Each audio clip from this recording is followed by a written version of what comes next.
So yun mga kabisdak, ito nakakatakot na balita, no? So ayun, ito na ba yung sign o sinyalis ng katapusan ng mundo?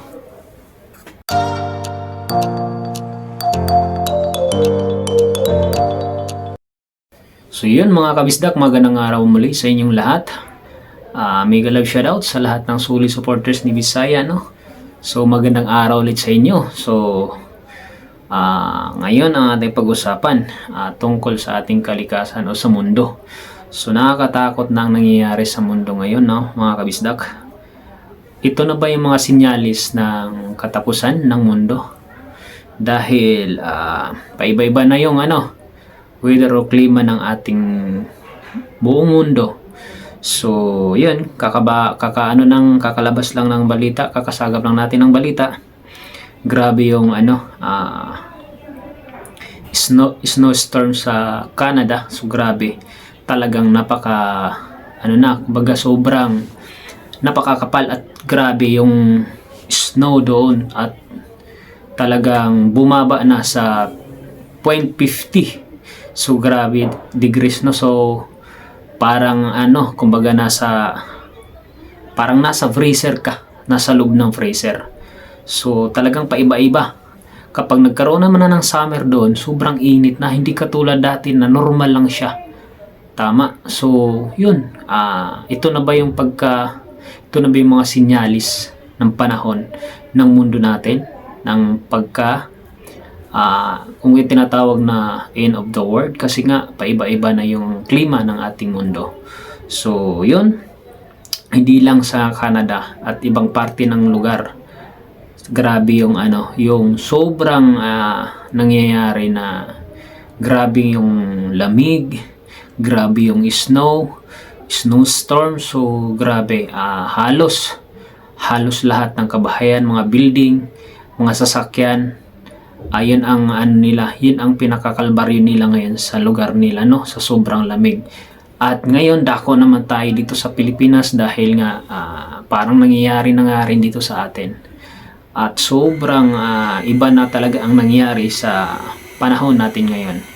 So dati ay nakaraan lang, tama. So ngayon is taglamig, 'di ba? Gawa ng amihan dito sa Pilipinas, pero hindi na siya normal, hindi katulad na dati na yung normal lang. So natandaan niyo mga kabisdak, no? So yung nangyari sa Baguio, sa Benguet, sobrang lahat, pati yung mga kotse nagkaroon na ng yelo. So dati hindi naman gaano kalamig, tama, hindi gaano yung lamig at hindi nagyelo gaano. So ngayon mas matindi, talagang binabalot na yung buong Baguio, kumbaga lahat halos nagyelo sa sobrang lamig, tama. So yun, pagdating naman ng tag-init, grabe naman din ang nangyayari sa atin, no? Lalo sa Pilipinas, sobrang yung temperatura is hindi na talaga siya normal. Kung ikaw ay nasa labas, lalo na ito pagdating ng after nitong taglamig dito sa atin sa Pilipinas, pagdating ng tag-init, yun naman ang kalbaryo natin, no? Ay grabe, hindi na talaga, kumbaga yung heat index na mangyayari is pwedeng makaluto ng itlog at kayang may stroke or kung dehydrated ang isang tao. So kayang makakamatay ng tao, tama. So yun, grabe din at nangyari din sa ibang lugar, lalo na sa Middle East. Sa Middle East mga kabisdak, yun, sinyalis din na malapit na ang katapusan ng ating mundo. Dahil ayun na nga, alam na naman natin sa Middle East is hindi siya bihira lang magkaroon ng ulan, tama, dahil puro doon, disyerto, init talaga doon. Ang doon, init at lamig, taglamig at tag-init. So ganun siya. Pero pag taglamig doon, malamig lang, wala siyang snow. May times na meron, pero yun, nangyayari last year, alam mo yung halos yung 2025 lang, halos sunod-sunod mga kabisdak, naranasan sa Middle East ang matinding ulan at baha. Siguro kung napapanood nyo yun. So grabe, iba na talaga yung nangyayari sa mundo. At mas pabilis na ng pabilis. Hindi ba natin mamalayan? Ang panahon ngayon napakabilis na lang.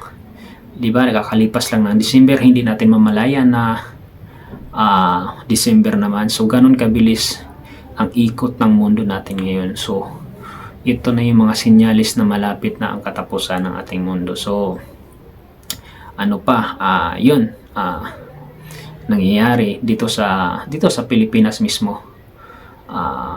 Natandaan nyo nung maraming namamatay nung last bagyo lang, di ba grabe pag nagbagyo sa atin noon, wala naman yung baha na sobrang napakarami mga buhay na nawawala. So natandaan nyo yung hindi lang baha, lindol, halos sunod-sunod, no?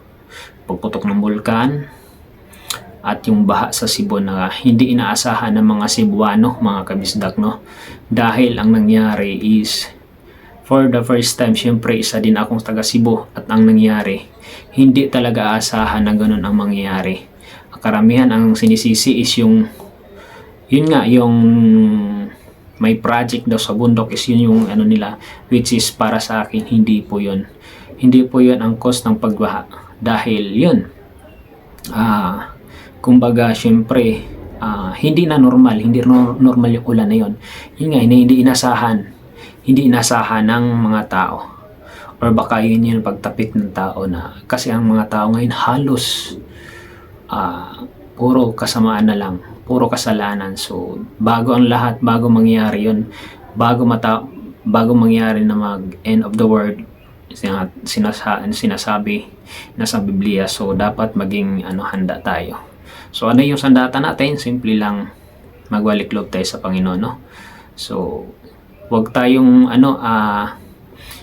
sobrang busy sa paghahanap buhay, sobrang busy sa kayamanan dito sa mundo, dahil palamuti lang naman ang sa buhay natin, hindi natin madadala. Ang pinaka-importante talaga is yung mag-imbak tayo ng kayamanan sa langit. So lahat dapat maging ready, at mayon, balik loob tayo sa Panginoon.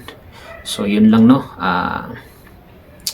Isa lang naman ang pinakasandata dyan is yung pananampalataya at magwalik loob sa taas, at magsisi sa lahat ng mga kasalanan, no? So yun lang. Maraming salamat, mga kabisdak.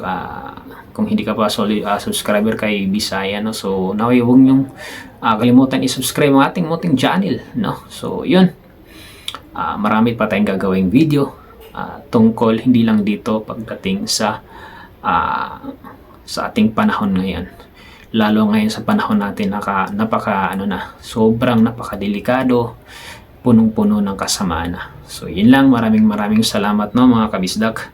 Naway may napulot kayo na magandang story kay Bisaya. So yun lang, maraming salamat at God bless.